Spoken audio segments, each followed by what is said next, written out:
friends, welcome to Pragati Classes channel. It's me Sunil. In this video, I'm going to discuss new topics about the oxidations and reduction, which is related to chemistry subject. Okay, so we are going to understand this meticulously.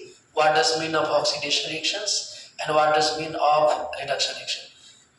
Okay तो basically हम लोग बात करें बहुत important और ये बहुत जबरदस्त टॉपिक है, समझने वाला टॉपिक है। इसको रट्टा मारने की जरूरत नहीं है।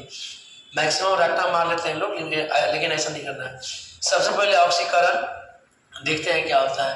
तो हम यहाँ पे जल्दी हम लोग समझ पाए, इसको टाइम कम लगे, इसके लिए हम लोग लिख दिया पहले। ऑक्सीकरण अभिक्रिया को ऑक्सीडेशन रिएक्शन कहते हैं।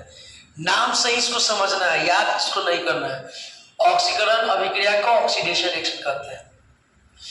ऑक्सीडेशन को अगर तुड़िएगा तो ऑक्सी अलग हो जाएगा, एडिशन अलग हो जाएगा। ऑक्सी का मतलब ऑक्सीजन, एडिशन का मतलब जुड़ना। अगर ऑक्सीजन जुड़ेगा तो हाइड्रोजन हटेगा। तो वैसी रासायनिक अभिक्रिया जिसमें किसी तत्व या यौगिक से ऑक्सीजन जुड़ता है और हाइड्रोजन हटता है, तो उस रासायनिक अभिक्रिया को ऑक्सीकरण अभिक्रिया कहा जाता है। जैसे उदाहरण के तौर पर आप देखिए, दो हम इस पे एग्जाम्पल दिए हैं। ऑक्सीजन कार्बन के साथ, यहाँ पे कार्बन के साथ ऑक्सीजन जुड़ रहा है, कार्बन डाइऑक्साइड बना रहा है। ऑक्सीजन सल्फर के साथ जुड़ रहा है, सल्फर ऑक्साइड बना रहा है। ठीक है, तो यहाँ ऑक्सीजन जुड़ रहा है तो भी ऑक्सीकरण अभिक्रिया। हाइड्रोजन दूसरा केस में देखिएगा तो हट रहा है। Zn2SO4, यहाँ से जो हाइड्रोजन है ये गायब हो गया, हट गया। देखिए यहाँ इसके साथ में हाइड्रोजन था, गायब हो गया, हट गया। तो इसको हाइड्रोजन हट रहा है तो भी इसको ऑक्सीकरण अभिक्रिया ही कहेंगे। इसमें भी सेम उसी तरह से हो रहा है। कैल्शियम के साथ जब H2SO4 रिएक्शन करेगा तो हाइड्रोजन हट जाएगा और CSO4 एक अलग कंपाउंड बना लेगा। तो ऑक्सीजन फर्स्ट केस में अपन लोग देख रहे हैं कि जुड़ रहा है, सेकंड केस में अपन लोग देख रहे हैं कि हाइड्रोजन हट रहा है। तो ऑक्सीजन का जुड़ना और हाइड्रोजन का हटना ऑक्सीकरण अभिक्रिया कहलाता है। स्टैंडर्ड लेवल पे कहा जाता है कि ऑक्सीकरण संख्या वह नंबर अगर बढ़ रहा है तो उसे ऑक्सीकरण अभिक्रिया कहा जाता है। एकदम इसका जस्ट रिवर्स होता है अवकरण अभिक्रिया।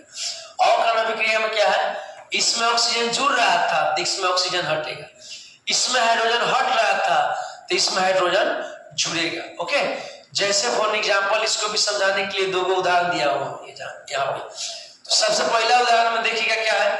सबसे पहला उदाहरण में आप देखिए क्लोरीन के साथ H2 जुड़ रहा है तो बना रहा है H2HCl हाइड्रोक्लोरिक।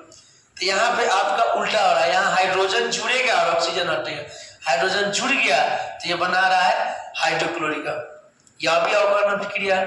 अब ऑक्सीजन हटेगा तो भी हमारा अवकरण अभिक्रिया होगा। जैसे देखिए कॉपर ऑक्साइड के साथ जब H2 रिएक्शन करेगा तो यहाँ पे ऑक्सीजन हट जाएगा, यहाँ पे ऑक्सीजन हटेगा इसके साथ से और H2O के साथ चला जाएगा कॉपर अलग। तो ऑक्सीजन का यहाँ पे हटना और हाइड्रोजन के यहाँ पे जुड़ना अवकरण अभिक्रिया कहलाता है। स्टैंडर्ड लेवल पे इसको बोला जाता है कि अगर हमारा ON ऑक्सीकरण संख्या कम होता है तो इसको अवकरण अभिक्रिया कहते हैं। ओके, हाँ, दूसरा नाम इसके क्या है, ऑक्सीकरण अभिक्रिया कोई। चूंकि इसमें ऑक्सीकरण संख्या बढ़ता है तो इसको उपचयन अभिक्रिया कहते हैं। और यहाँ पे अवकरण अभिक्रिया कोई, क्योंकि इसमें ऑक्सीकरण संख्या कम होता है तो इसे अपचयन अभिक्रिया कहते हैं।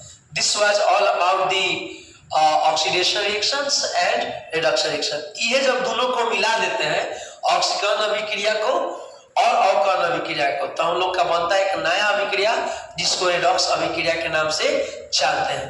जैसा कि आप देख सकते हैं यहाँ पे लिखा हुआ नोट में, रिडक्शन का रेड, ऑक्सीडेशन का ऑक्स ले लेंगे तो रेड प्लस ऑक्स मिलके बनाएगा रेडॉक्स रिएक्शन।